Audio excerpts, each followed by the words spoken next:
ದೆಹಲಿ ಸ್ಫೋಟದ ರೂವಾರಿ ಡಾಕ್ಟರ್ ಉಮರ್. ಸ್ಫೋಟಗೊಂಡ I-20 ಕಾರನ್ನು ಚಲಾಯಿಸಿದ್ದೇ ಡಾಕ್ಟರ್ ಉಮರ್. ಕೆಂಪುಕೋಟೆ ಬಳಿ ಡಾಕ್ಟರ್ ಉಮರ್ ಆತ್ಮಹತ್ಯಾ ದಾಳಿ ಮಾಡಿರ್ತಕ್ಕಂಥದ್ದು. ಈತ ಫರೀದಾಬಾದ್ ಮೆಡಿಕಲ್ ಕಾಲೇಜಿನ ವೈದ್ಯ. ಶಂಕಿತ ಉಗ್ರ ಡಾಕ್ಟರ್ ಆದಿಲ್ನ ನಿಕಟವರ್ತಿ ಅಂತ ಗೊತ್ತಾಗಿದೆ.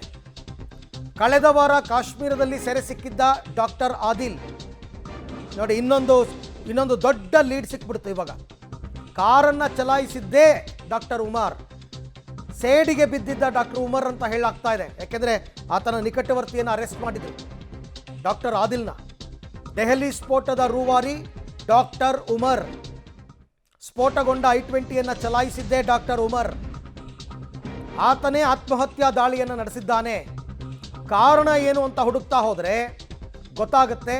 ಫರೀದಾಬಾದ್ ಲಿಂಕ್. ಶಂಕಿತ ಉಗ್ರ ಡಾಕ್ಟರ್ ಆದಿಲ್ ಅನ್ನುವಂತಹ ವ್ಯಕ್ತಿಯ ನಿಕಟವರ್ತಿ ಇವನು. ಕಳೆದ ವಾರ ಕಾಶ್ಮೀರದಲ್ಲಿ ಡಾಕ್ಟರ್ ಆದಿಲ್ನನ್ನು ಸೆರೆ ಹಿಡಿಯಲಾಗಿತ್ತು. ಫರೀದಾಬಾದ್ನಲ್ಲಿ 2800 kg ಸ್ಫೋಟಕ ವಶಪಡಿಸಿಕೊಂಡಿದ್ದರು ಪೊಲೀಸರು. ಇದರಿಂದ ಸೇಡಿಗೆ ಬಿದ್ದಿದ್ದ ಡಾಕ್ಟರ್ ಉಮರ್ ನೋಡಿ, ಈತ ವೃತ್ತಿಯಲ್ಲಿ ವೈದ್ಯ, ವಿದ್ಯಾವಂತ, ಆದರೆ ಮೂಲಭೂತವಾದಿ. ಇದೇ ತುಂಬ ಡೇಂಜರ್ ಆಗೋದು. ಈತ ಓದಿದಾನೆ, ವೃತ್ತಿಯಲ್ಲಿ ವೈದ್ಯ, ವಿದ್ಯಾವಂತ, ಆದರೆ ಫಂಡಮೆಂಟಲಿಸ್ಟ್. ಹಾಗಾಗಿ ಇಂಥ ವಿಧ್ವಂಸಕ ಕೃತ್ಯಗಳಿಗೆ ಮುಂದಾಗ್ತಾರೆ. ಈತ ಒಬ್ಬನೇ ಅಲ್ಲ, 4 ವೈದ್ಯರು ಜೊತೆಯಲ್ಲಿದ್ದು. ಎಲ್ಲರ ಉದ್ದೇಶ ಏನು? ಏನಾದರೂ ಭಯೋತ್ಪಾದಕ ಕೃತ್ಯವನ್ನು ದೇಶದಲ್ಲಿ ಮಾಡಬೇಕು, ವಿಧ್ವಂಸಕ ಕೃತ್ಯಗಳನ್ನ ನಡೆಸಬೇಕು. 2800 kg ಸ್ಫೋಟಕಗಳು ಅಂತಂದರೆ ತಮಾಷೆನ ವಶಪಡಿಸ್ಕೊಂಡಿದ್ರು ಅದನ್ನು. ಜೊತೆಗೆ ಇವನ ನಿಕಟವರ್ತಿ ಡಾಕ್ಟರ್ ಇವನನ್ನು ಕೂಡ ವಶಕ್ಕೆ ಪಡೆದಿದ್ದರು ಕಾಶ್ಮೀರದಲ್ಲಿ, ಡಾಕ್ಟರ್ ಆದಿಲ್. ಆ 2 ಕೋಪದಿಂದಾಗಿ ಈತ I-20 ಕಾರನ್ನು ಚಲಾಯಿಸಿಕೊಂಡು ಬಂದು ಸ್ಫೋಟಿಸಿದ್ದಾನೆ. ಸೊ ಫರೀದಾಬಾದ್ ಸ್ಫೋಟಕ್ಕೂ ದೆಹಲಿ ಸ್ಫೋಟಕ್ಕೂ ಲಿಂಕ್ ಬರ್ತಾ ಇದೆ.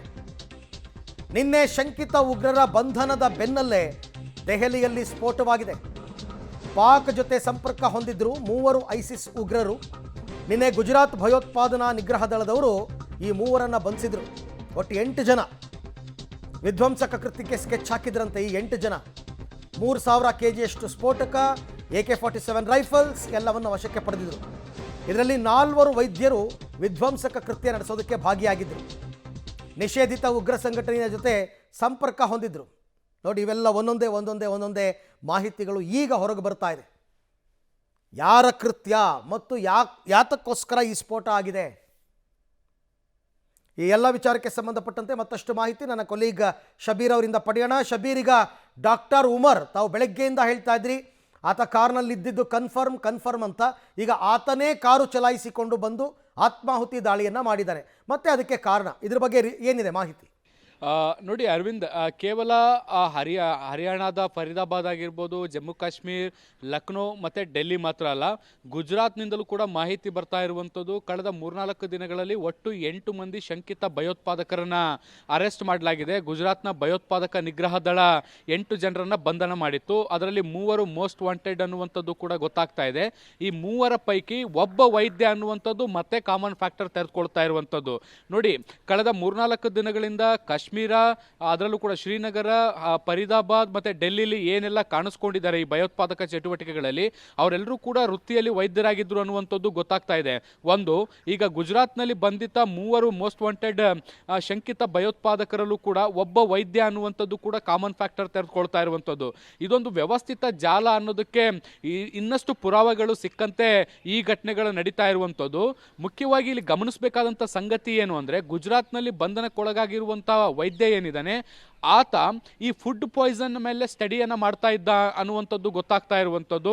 ಆತ ಗುಜರಾತ್ನ ಅಹಮದಾಬಾದ್ನಲ್ಲಿರುವಂತಹ ಬೇರೆ ಫುಡ್ ಸ್ಟ್ರೀಟ್ಗಳಿಗೆ ಭೇಟಿಯನ್ನು ಕೊಟ್ಟು ಅಲ್ಲಿರುವಂಥ ಆಹಾರ ಪದಾರ್ಥಗಳನ್ನು ಕೂಡ ಸಂಗ್ರಹ ಮಾಡಿಕೊಂಡಿದ್ದ ಅನ್ನುವಂಥದ್ದು ಕೂಡ ಗೊತ್ತಾಗ್ತಾ ಇರುವಂಥದ್ದು. ಅಂದರೆ ಆಹಾರದಲ್ಲಿ ವಿಷಪ್ರಾಶನ ಮಾಡುವಂತಹ ಉದ್ದೇಶ ಏನಾದರೂ ಇವರು ಹೊಂದಿದ್ರ ಅನ್ನುವಂಥದ್ರ ಬಗ್ಗೆ ಕೂಡ ಒಂದಿಷ್ಟು ಅನುಮಾನಗಳು ವ್ಯಕ್ತ ಆಗ್ತಾ ಇದ್ದಾವೆ ಈ ಒಂದು ಘಟನೆಯಿಂದಾಗಿ. ಆದರೆ ಯಾವಾಗ ನಿನ್ನೆ ಫರೀದಾಬಾದ್ನಲ್ಲಿ 2 ವೈದ್ಯರು ಬಂಧನ ಆಗುತ್ತೆ. ಅದಾದ ಬಳಿಕ ಅದಕ್ಕೆ ರಿವೆಂಜ್ ಅನ್ನು ತೀರಿಸಿಕೊಳ್ಳಿಕ್ಕೆ ಈ ಒಂದು ದಾಳಿಯನ್ನ ಮಾಡಲಾಗಿದೆ ಅನ್ನುವಂಥದ್ದು ಕೂಡ ಈಗ ಪ್ರಾಥಮಿಕವಾಗಿ ಗೊತ್ತಾಗ್ತಾ ಇರುವಂಥದ್ದು. ಪೊಲೀಸ್ ಮೂಲಗಳಿಂದ ಬರ್ತಿರುವಂಥ ಮಾಹಿತಿಗಳು ಕೂಡ ಇದೇ ಆಗ್ತಾ ಇರುವಂಥದ್ದು. ಒಂದು ರೀತಿ ಡಾಕ್ಟರ್ ಉಮರ್ ಕೂಡ ಪ್ಯಾನಿಕ್ ಆಗಿದ್ದ, ಆತಂಕಕ್ಕೊಳಗಾಗಿದ್ದ. ಯಾಕೆ ಅಂದರೆ ಒಂದು ಕಡೆಯಿಂದ ಎಲ್ಲರೂ ಕೂಡ ಅರೆಸ್ಟ್ ಆಗ್ತಾ ಬರ್ತಾ ಇದ್ರು. ಗುಜರಾತ್ನಲ್ಲಿ ಅರೆಸ್ಟ್ ಆಗಿತ್ತು, ಫರೀದಾಬಾದ್ನಲ್ಲಿ ಅರೆಸ್ಟ್ ಆಗಿತ್ತು, ಶ್ರೀನಗರಲ್ಲಿ ಅರೆಸ್ಟ್ ಆಗಿತ್ತು, ಅದಾದ ಬಳಿಕ ಲಕ್ನೋದಲ್ಲೂ ಕೂಡ ಅರೆಸ್ಟ್ ಆಗಿತ್ತು. ಅರೆಸ್ಟ್ ಆದವರೆಲ್ಲ ಬಹುತೇಕ ವೈದ್ಯರು ಅನ್ನುವಂಥದ್ದನ್ನು ಕೂಡ ಇಲ್ಲಿ ನಾವು ಗಮನಿಸಬೇಕಾದಂಥ ಸಂಗತಿ. ಸೊ ಇವರು ಕೂಡ ಅರೆಸ್ಟ್ ಆಗಬಹುದಾದಂಥ ಸಾಧ್ಯತೆ ಇತ್ತು. ಯಾಕಂದ್ರೆ ಒಬ್ಬರಿಂದ ಒಬ್ಬರಿಗೆ ಚೈನ್ ಲಿಂಕ್ ಇತ್ತು. ಪೊಲೀಸರು ಮತ್ತೆ ಭದ್ರತಾ ಪಡೆಗಳು ಅದನ್ನ ಭೇದಿಸುವಂತ ಕೆಲಸವನ್ನ ನಿರಂತರವಾಗಿ ಮಾಡ್ತಾ ಇದ್ರು. ಸೊ ಹೀಗಾಗಿ ಮುಂದಿನ ಹಂತದಲ್ಲಿ ದೆಹಲಿಯಲ್ಲಿ ಕೂಡ ಡಾಕ್ಟರ್ ಉಮರ್ ಅರೆಸ್ಟ್ ಆಗುವಂತ ಸಾಧ್ಯತೆಗಳು ಕೂಡ ಇತ್ತು.